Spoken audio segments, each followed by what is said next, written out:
Earlier this year in 2013, I was experiencing a lot of abdominal pain, a lot of back pain, and it was just continuous, really run down, tired, waking up at night, just constant pain, and was just trying to figure out what was causing all this pain.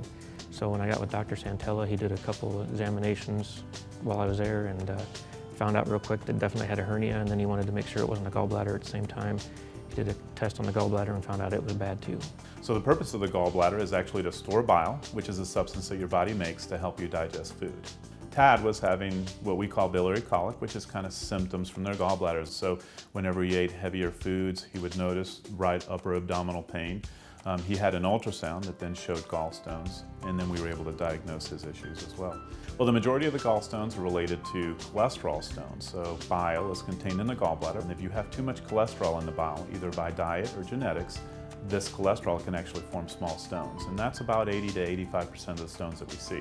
They found out after I got with Dr. Santaella that it was both a hernia and the gallbladder had gone bad at the same time. So that's when he decided he could do both things at the same time within one surgery. Well, the evolution of gallbladder surgery has gone from big incisions to laparoscopic 4 incisions, and now to 1 incision that we can usually hide cosmetically in the belly button or the umbilicus.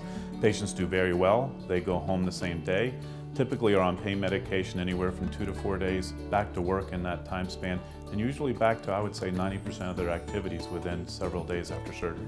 Tad was having a single-site robotic cholecystectomy, extremely cosmetic incision. Really, by the time that incision is ultimately healed, it'll be very hard to see. Thanks to Dr. Santaella, I don't have any pain any longer. The gallbladder came out just fine. There wasn't any issues with the gallbladder other than it was shot. And as far as the hernia, it was done very well. I didn't have any issues there. Since the surgery with Dr. Santaella, my life has gotten back to normal. I have no pain in either the hernia area or where the gallbladder's at. I have a great eating habits. I'm back to just being my regular self and enjoying life.